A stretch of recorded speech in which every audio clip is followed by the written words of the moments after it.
We've covered a lot of the writings of the elite. And one thing that I did many, many years ago, back before I had covered many more that I've covered since then, was a 10 Commandments of the Luciferian elite. Yes.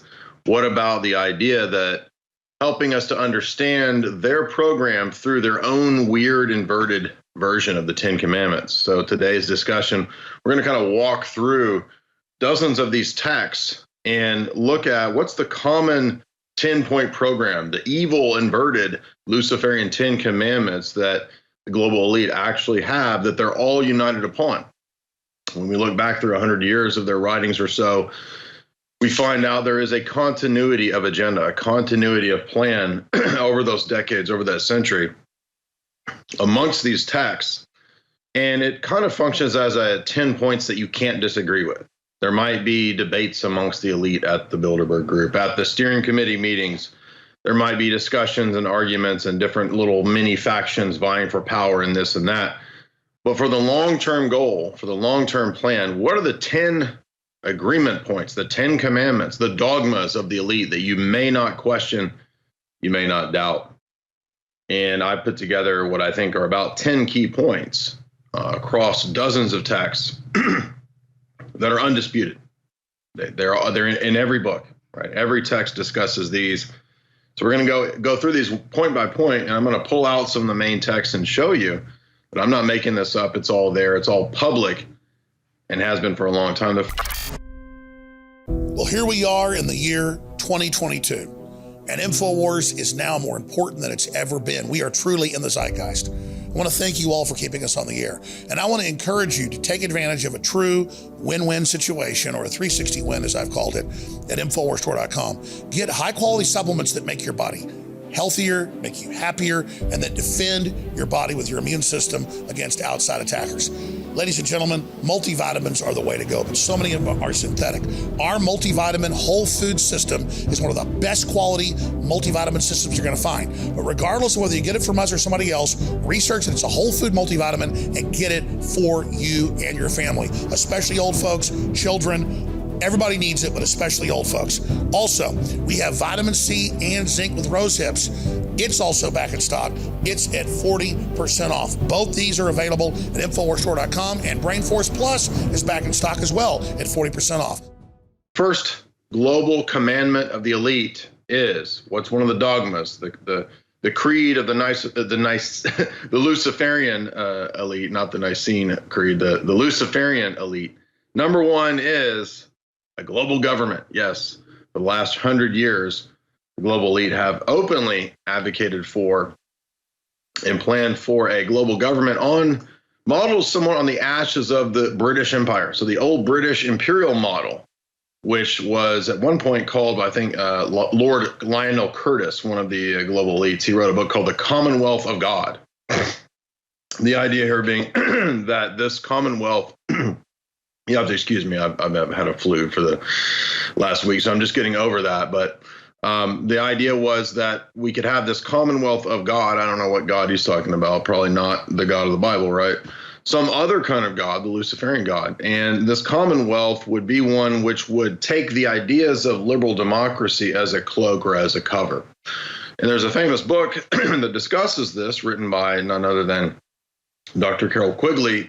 Not his Big Fat Tragedy and Hope that we've covered for many years, but his other book that's equally as important, that goes into the history of Chatham House and Pratt House and the Rothschild Rhodes Milner network of the Royal Institute for International Affairs, the Anglo-American Establishment.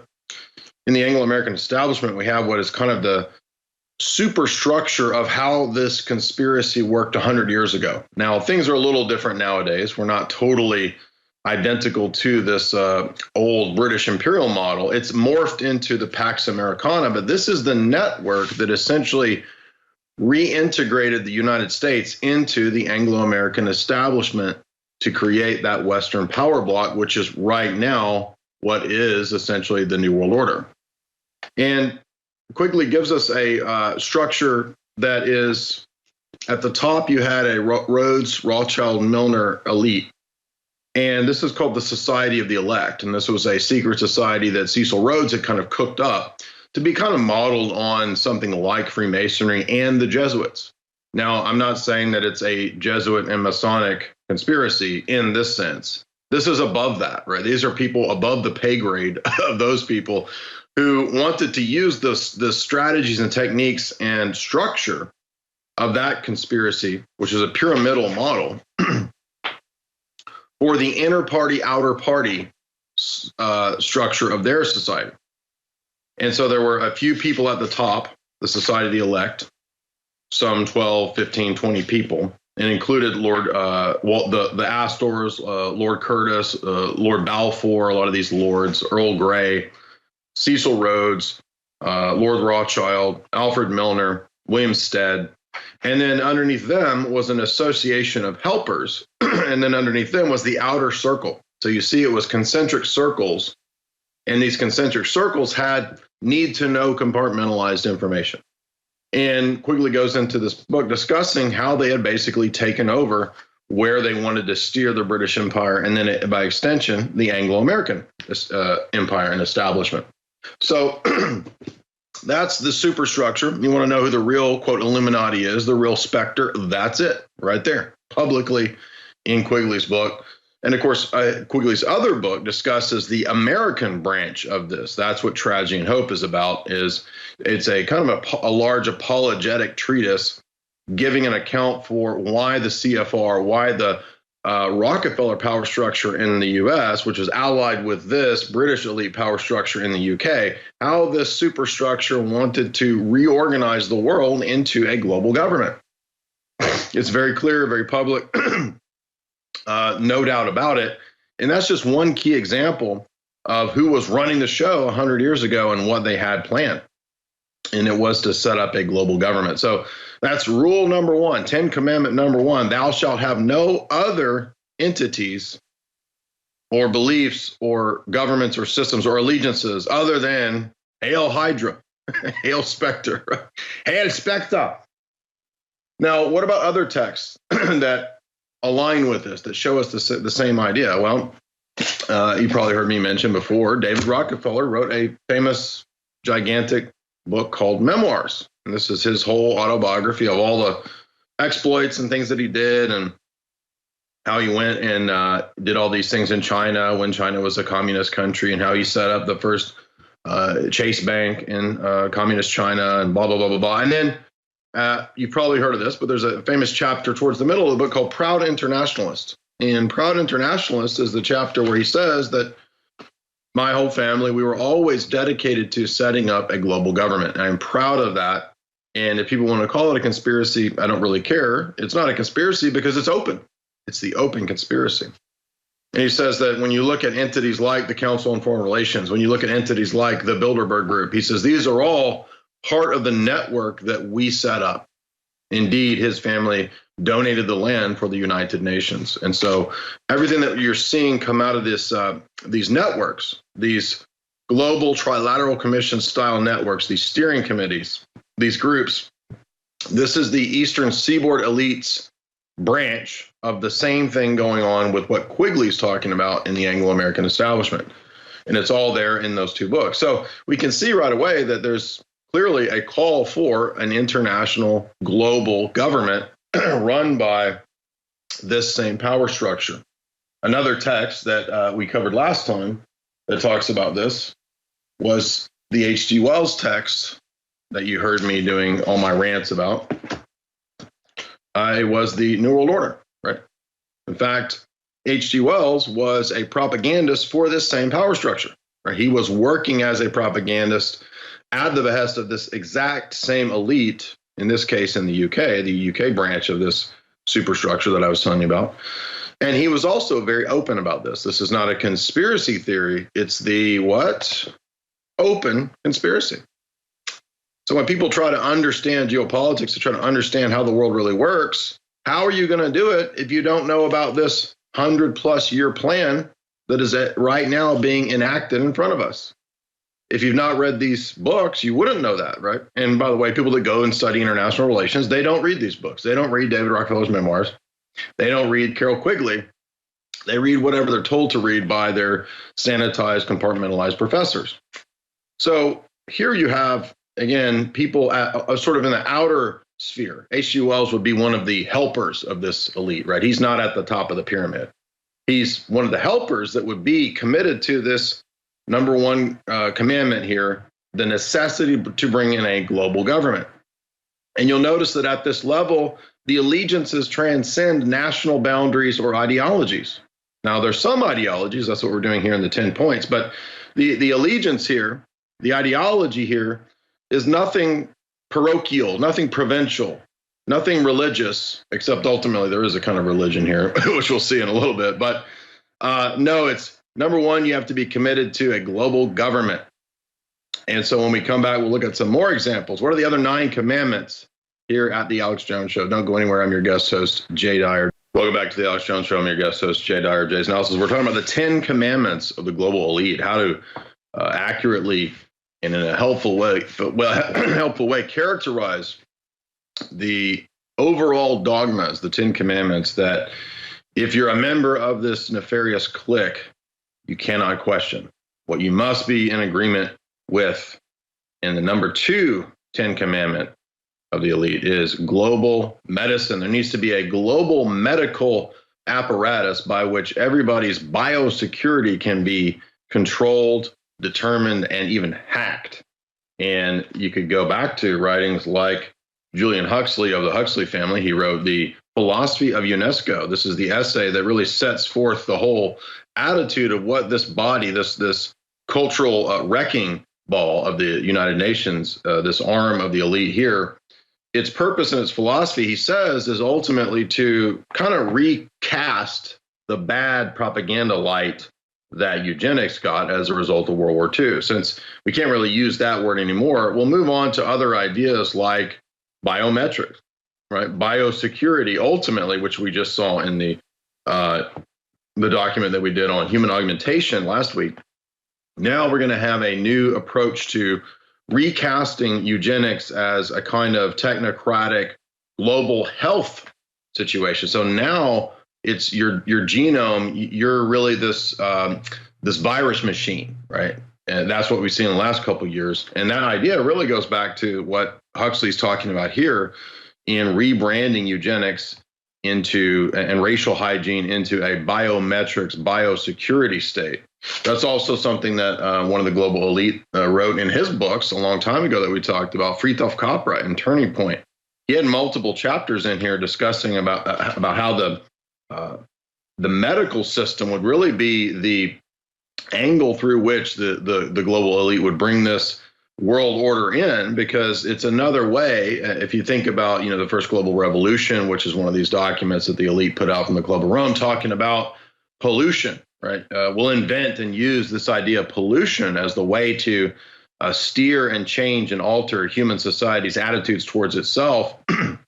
The same idea comes up in Capra, that now you begin to see that it's health that is the key fear factor here. If we can make health all about fear, make everybody into hypochondriacs, basically, then we'll have a key way to bring in this new world order through global medicine. And remember, what did we just see in that human augmentation document? What did it say? It said that in the future, we're already here basically, but in the future, by 2030, 2050, you'll have the idea of health will be subsumed under biosecurity. And that's another way to get rid of individual rights and medical freedom, because now, we just don't understand it that way anymore, because you're part of a collective, right? You don't have a right to your own health because your health is now a potential bioweapon. I'm not joking, right? So you want to understand a big part of what's going on right now with the last 2 years of stuff with the COVID and the stabbies. It's part of that. It's making human health part of biosecurity, ultimately subsuming it. And as the human augmentation document says, we'll have to just alter everyone's ethic to understand that that's the old way of thinking. Everything has evolved and mutated now. And we're all just, we're all toxic Avenger now. We're all just mutants, and we just can't have mutants running around mutating everywhere. You're a danger. You're a potential risk. What do the NATO cognitive warfare documents say? Remember that one? It said, oh, well, you might actually be an enemy combatant without even knowing it. So if you've been exposed to things on the internet, you're a potential enemy combatant by which the establishment must target you with disinformation and psyops and psychological warfare. So global medicine and it being subsumed under things like big pharma was a key element, a key angle in this medical tyranny to be brought in as one of the 10 commandments of the global elite. And they all discuss this, by the way. 10 commandment number 3.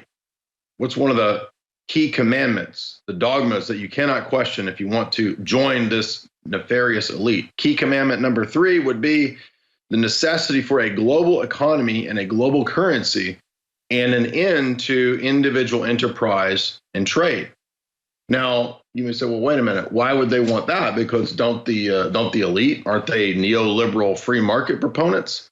They were for a time period. And once that built this giant engine, this big superstructure of a global economy, that's when it needs to flip over into the lockdown phase. So yes, in a sense, there was a long time period from Adam Smith on up to where we had this at least somewhat of an open market and somewhat of a freedom-based approach, a laissez-faire-based approach, at least in principle and theory, to economics. And that allowed for the interlocking global order that we now have.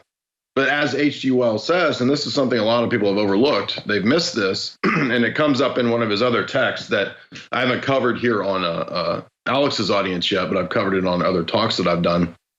And that's in the book Open Conspiracy. He talks about how the world government is really something beyond the libertarian versus communist dialectic. And it's not that libertarianism and the people involved in that were all bad, and it's not that people who are opposed to it are all necessarily good or bad, but rather that these are two systems built on materialism. They're both systems that come out of and presuppose Enlightenment materialism. And so the danger here is that the power that you have within a libertarian laissez-faire market is that it can construct these superstructures, something like big tech, that then can be turned into a means by which to enslave. And H.G. Wells, although I completely disagree with him, he was, in terms of his philosophy, his worldview, he was insightful enough to understand, and he actually rebuked the Marxists of his day, to say that, don't you idiots understand that it's global capitalism that will build the superstructure that we will take over to then bring in the New World Order, the technocracy. That's what he says. He says, don't worry so much about defeating the capitalists, just let them build the superstructure, and then we will just simply utilize the technocratic order from within. Exactly. I mean, why do you think, again, the wealthiest people on the planet support Marxism, socialism, fascism, and these control structures? It's precisely for the very things I'm telling you, because there is a plan. It's the same plan. Klaus says the exact same things H.G. Wells says 100 years ago. You'll own nothing, you'll have nothing, you'll be happy. That's just basic bitch communism. That's what H.G. Wells said 100 years ago, right? But you said, but they're not communist. How could it be? Because the wealthiest people on the planet support communism. Just get that through your head, okay? So the global currency is absolutely necessary. And this is another thing that we've seen in the writings like Bertrand Russell. Bertrand Russell's books, right? He says that there'll be a global credit score. He said this 100 years ago, back at the time of H.G. Wells in his writings. He says that you'll get a dole. You'll be on the global dole, right? Mark Zuckerberg will have you on the dole. All you're going to do is swipe your EBT. It's going to be great. Everything's free. It's going to be it's going to be UBI. That's my Mark Zuckerberg. And he's just saying exactly what Bertrand Russell said 100 years ago in The Impact of Science on Society and in The Scientific Outlook, that as the technocracy comes about, the world government, he says there will be a global economy that will restrict and prevent anyone from doing their own trade and their own economy. It'll be a global economy. Experience the next level in high-powered energy nootropics with our latest BrainForce offering, BrainForce Ultra. Now it is easier than ever to take in the new liquid form with 8 beneficial super ingredients. BrainForce Ultra is the result of years of enhanced formulation. Free of toxic additives, each ingredient is specifically selected for its many key properties. Some of the proprietary super ingredients behind Brainforce Ultra include guarana seed, which is loaded with energy compounds and antioxidants that have been used by Amazonian tribes for centuries. Alpha GPC, a natural compound found in the brain that delivers an essential nutrient, choline. And ginkgo leaf, which is also known for its exceptional antioxidant content. This product is more than twice the servings of our Brainforce Plus as well, so you know it's packed full of the good stuff. Destroy that brain fog today and secure your bottle of Brainforce Ultra before it is completely sold out at InfoWarsStore.com. Welcome back to the Alex Jones Show. I'm your guest host, Jay Dyer of Jay's Analysis. We're covering the 10 Commandments of the Global Elite, and we were just talking about the global currency, the idea of a completely controlled, tracked, and traced economy, which we'd seen was spoken of back in the 20s and 30s by Bertrand Russell, was identical to the very things that 100 years later, right, we see in Klaus's 2018 book, Shaping of the Fourth Industrial Revolution, where he talks about a completely tracked and traced and carbon allotment-based economy, which essentially shuts down production, shuts down growth. And that's because this is an austerity-based model, and that's the whole point of controlling the economy, controlling the flow of energy, because that's about reducing the population. Energy control, the energy sector, the climate control, the climate lockdowns, all that is just another way to reduce population massively by 2030 to 2050. So what's the fifth global commandment after there? Excuse me, the fourth. The global brain, the global Skynet, the interlinked human Borg operation where everybody is part of this giant hive mind. Where have we seen that? Well, we've actually seen that in many of these elite. Of course, everybody knows about Ray Kurzweil, right? Ray Kurzweil wrote The Singularity is Near, as well as The Age of Spiritual Machines, promoting transhumanism many years ago.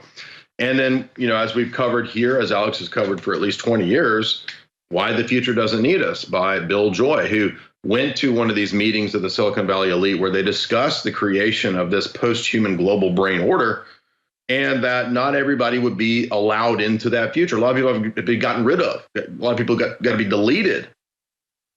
And so this Why the Future Doesn't Need Us text from the year 2000 by Bill Joy is really, again, in perfect harmony with what Klaus writes about 18, 20 years later in the Fourth Industrial Revolution, saying the exact same things. And this whole idea of using brain chips, integrating everybody into a global brain is something that other elites have written about many years ago. In 2006, Jacques Attali, the Kissinger of France, he wrote Brief History of the Future.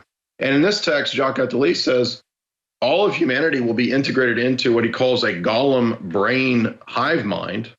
He says the transhumanists are the vanguard of this New World Order. And really what they're preparing everybody for is the integration into this global brain. This will be affected eventually by a global Skynet. Basically, he says that everybody will be a part of this, and you won't be able to opt out, because if you're alive by then, it will be mandated. Remember, what did the UK Ministry of Defense document that we just read, the human augmentation document, say? It said it will be mandated. Governments will mandate it, and they will have to just update their notion of ethics. Ethics will get a revision by just pointing out that, well, everything evolves. Ethics evolve. So just tell the experts to tell everybody that the ethics have evolved, and all the sheeple will believe it. Remember, that's what this document says. Human augmentation, dawn of a new paradigm. Governments will mandate the microchipping or nanochipping of the population. It doesn't have to be a microchip. It doesn't have to be RFID. It can be something beyond that. And yeah, exactly. That's where this gets over into more of a religious commitment on the part of some of these people to a Luciferian idea of transhumanism. But as you can see, multiple people, even back to the 40s and 50s, you had Isaac Asimov talking about the global brain. You have people like Philip K. Dick writing science fiction because he was in the circles of the people in Silicon Valley about this global brain being linked into this matrix hive mind. And that, of course, can overlap with the ideas of the metaverse.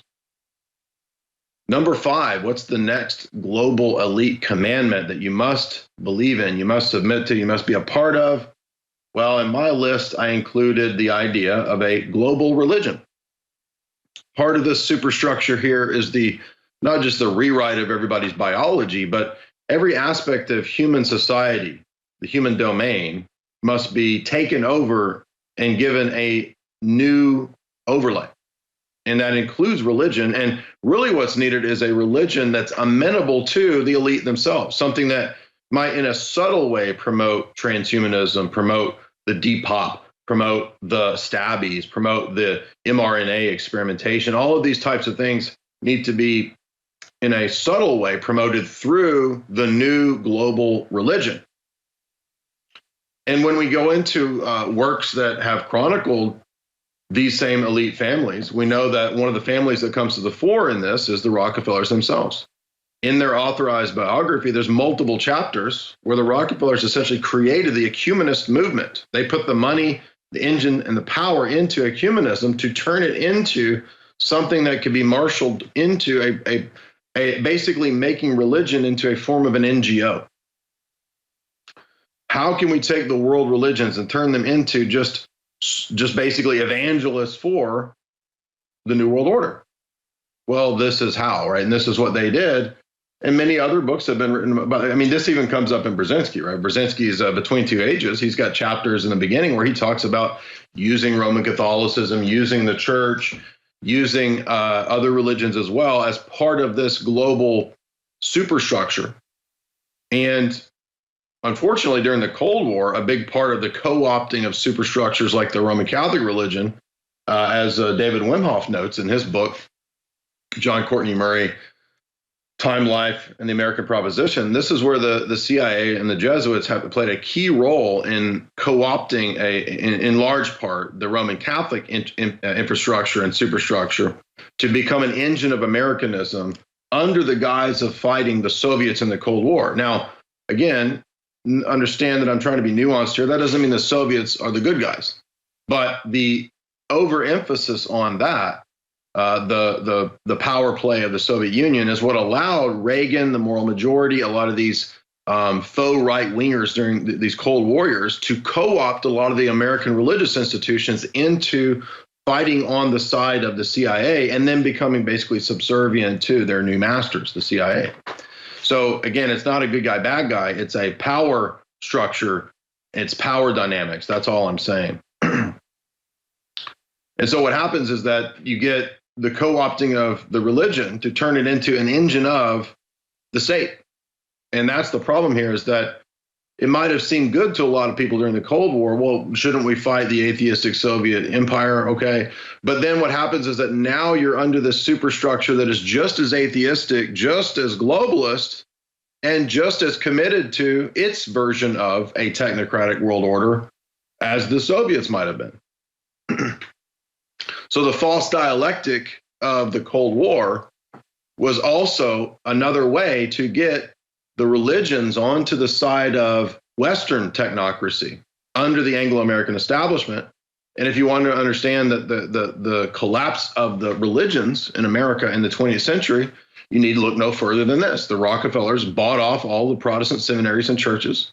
They poured millions and millions of dollars into the Protestant seminaries and churches through their entities like the World Council of Churches, the National Council of Churches. They created and funded and fostered this ecumenist movement, which has now given way to the erection of we're in the beta stages of this emerging global religion of, as you saw earlier, the Abrahamic faith house, where Islam, Judaism, and Christianity, they're actually all part of a giant perennialist super religion. That's exactly the very thing that the Rockefellers had put millions and millions of dollars into 100 years ago to getting this off the ground. They even built their own cathedral committed to a global new religion, Riverside Church. So this global religion has to promote point number 6 in the 10 Commandments, Malthusianism or depopulation. Now, again, we saw that rebranded. That's a mean term. We can't use those mean terms anymore out of World War II. Now we got to use words like biosecurity, health, biometrics. That's all rebranding of dysgenics and eugenics and depopulation, radical Malthusianism, down to the point of 90 to 95% or all of the planet being removed in terms of humans. Let's get rid of all the humans. Okay, that's point number 6. I don't think I should have to go into that. I mean, this one is so well known that it's literally in every global elite book. I mean, you couldn't find a single global elite writer who denies the necessity of mass depopulation. Great example of this is The Next Million Years by Charles Galton Darwin, a radical Malthusian in the same circles as Wells and Russell, who says we got to kill everybody. We were talking about the 10 commandments of the global elite, and we had gotten to number 6, the Malthusian idea that we must with the radical idea that we must kill off most of the population of the earth in order to save the planet. And we've done multiple examples of the father of inoculations himself, for example, right? Jonas Salk wrote The Survival of the Wisest, where he posits that inoculation would be a key way to experiment on the population and perhaps drastically reduce the population in the future. So you can make of that what you will. I think it's pretty obvious what's going on there. And that's not unique to him. Obviously, every, the Rockefeller Foundation, the Population Council, that's all State Department Memorandum 200, right? All of that comes out of this same superstructure, which believes in, just like the philosophy of UNESCO said, getting rid of most people on the earth. And connected to that commandment number 6 is the 7th commandment, which is transhumanism or posthumanism, the idea that the future is not for everyone, but in the next million years, a million years, like anybody knows what's happening in a million years, right? The arrogance of these people. Like Charles Galton Darwin said, the future will be for the elite alone, and they will evolve into God beings. Okay, this is where it starts to get religious, and you can see why I called it the 10 commandments of the elite. Just like Ray Kurzweil, right? The singularity. Oh, you see, the elite will evolve into these Übermensch, these Nietzschean Übermensch, the overmen, through the secrets that we learn through DARPA, right? DARPA, the Advanced Research Projects Agency, which gives us really the internet, the ARPANET, which becomes DARPANET, which becomes internet. If you read, mainline histories by people like Annie Jacobson into the Pentagon's brain, you'll find out that really this was about transhumanism. It was always about figuring out how to fix man and fix nature. And when you understand that mad scientist kind of attitude towards not just man, but the entire biosphere, you can see why they would do the things they've been doing. You could see why they would say we need synthetic biology to rewrite humanity. We need to fix man. Man is the problem from their view. But it's not man as the problem in a kind of metaphysical, religious, or ethical view. It's man as the problem in a physico-chemical view. Man is just a bag of molecules. And so the way that you fix a bag of molecules is by throwing more chemicals at it. Hence the idea, as Kurzweil has, that you can just tweak the machine to fix the machine, and man can become this immortal machine. All of which is clearly a delusion and based on all kinds of philosophical assumptions. But these people don't care about philosophy. It's all about scientism. And so again, you can go from the history of science fiction writers 100 years ago to what Klaus is saying nowadays. And he's literally saying the last third of this book is about integrating humans into Skynet, using the CRISPR gene technology to rewrite the human genome to fix it, supposedly. But this fixing it really just means integrating everybody into the global brain, while the global elite themselves supposedly become gods. I'm not joking. So that's the belief that they have. That's their attitude. And it's a Luciferian religious kind of attitude. And that's why it's sometimes referred to as post-humanism. That's what we saw the British Ministry of Defense Human Augmentation document talked about altering humans to be part of the global brain. And that ultimately this will be mandated, and that this global machine, the Borg, basically the hive, right? If you watch Star Trek, you know about the Borg.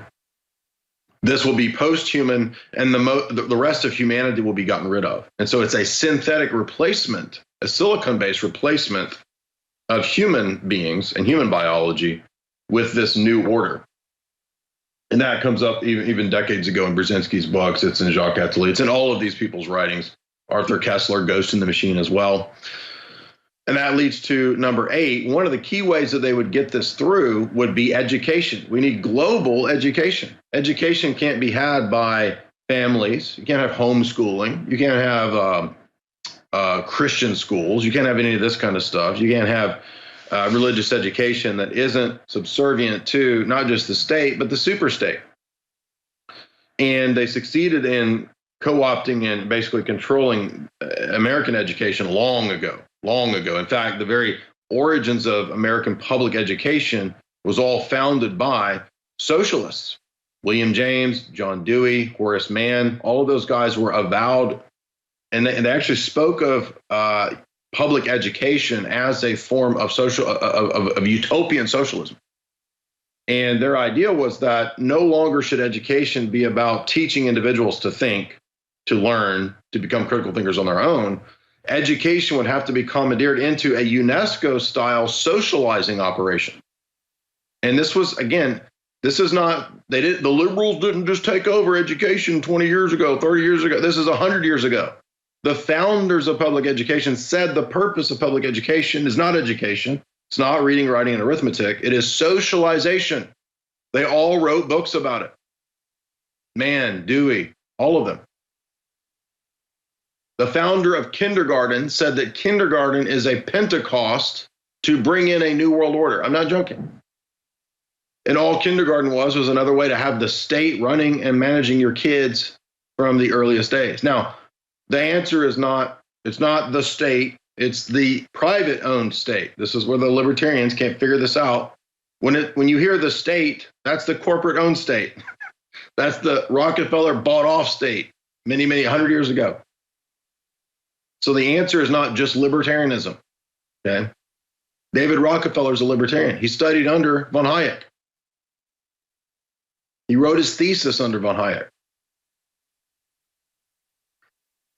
Global education would be the key by which you could bring in this global order by every generation of youth getting a more radical update in their education. And that's been going on for 100 years, right? Every generation that's younger and younger and younger that comes onto the scene has a more radical education. And now when you look at education today, you're just seeing the latest instantiation of the perpetual revolution to change the mind of the youth so that they grow up into being global citizens.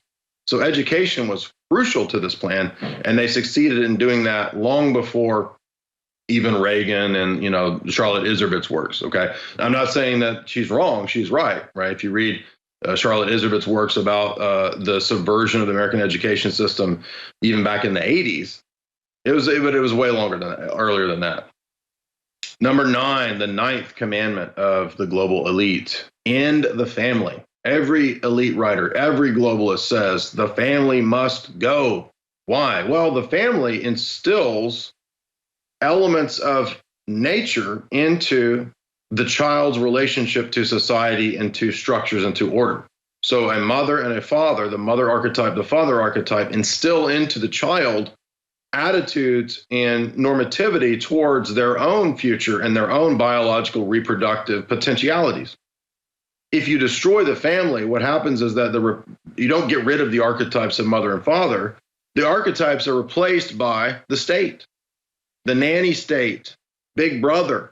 They take the role of mom and dad and become the providers. They become the new archetypal control structure. And that's exactly why Orwell was so prescient to make big brother, and why there's the nanny state. Those are archetypes, right, of man and female, mom and dad. And if you remember when we covered the Silent Weapons for Quiet Wars document, the very last section was all about how the draft was a classic example of the manipulation of archetypes to get boys to go and die, and for dads to give their sons up, and for moms to give their sons and daughters up to war as a sacrifice to the God state. And that then the state becomes the replacement mother and father figure, especially when you look at things like the welfare state. The document says that's the purpose of the welfare state, is to ultimately erase the family. And if you're going to get rid of mom and dad, you just replace it with the state. Now, that doesn't mean there can't be programs that help people out or something like that. That could be done at a local level. That could be the churches that do that kind of a thing. But this is much more sophisticated than that. Okay, this is not a libertarian versus the state type of question. It's way more sophisticated than that, where it's about long-term social engineering to destroy the family, something H.G. Wells said 100 years ago would have to go. And that gets to number 10, which is the control of bloodlines and genetics such that certain people and their progeny are ended. And so the biometrics, the biosecurity state, I believe, in terms of the document human augmentation, right, in terms of what Klaus talks about with gene editing and CRISPR, that's to make sure that you can control and end not just this group or that group, but ultimately all the groups, so that there's only a very select few that go into the future. And that's what we see in the Georgia Guidestones, right? It says down to 500 million. And ultimately, that's probably too many, right? They're going to have to get it smaller than that. So controlling through biometrics and the biosecurity state, the human genome, is one of the top 10 commandments of the global elite. This is Jay Dyer of Jay's Analysis. You can go subscribe to me and get my books at my website. Thank you for watching. It was von Bismarck, the unifier of the German Republic, that first said politics is war by another means. He also said war is politics by another means. They're interchangeable. We are in a war. There is a global corporate takeover, the Great Reset, happening worldwide. And Klaus Schwab and Bill Gates and the UN admit this is their takeover. They brag that they had this Davos school for 40 years that trained almost every one of these so-called leaders from Canada to New Zealand, from the UK to Germany, under Klaus Schwab and Henry Kissinger's control. And now they're launching their world government to collapse society, to then carry out State Department Memorandum 200 for forced depopulation. And that's why InfoWars is under such incredible attack, because we actually identify who the globalists are and go after them. Donald Trump knows who they are. Senator Rand Paul knows who they are. Senator Josh Hawley knows who they are. Ted Cruz knows who they are. But they won't dare go after them because they know when you do that, the system destroys you. Well, you know what? I stepped up to the plate. And you stepped to the plate supporting InfoWars over the years. So we're here fighting and identifying them to make it safe for other men to finally take action and save our republic and save our world. At the same time, it's beyond critical to remember that without your financial support, InfoWars will be shut down. That's why I offer you a 360 win, where you keep us on air and you get great products at the same time. The only way you fail is not taking action. They have been sold out for months and months and months, 2 of our best sellers. They're in our top 5, both of them. X2 Deep Earth Crystal Iodine, back in stock, 50% off for a limited time, and Winter Sun highest quality vitamin D3, now back in stock, 50% off at InfoWarsStore.com. These are so good for your immune system, so good for your body, and they fund the InfoWar. Take advantage of the new sale at InfoWarsStore.com.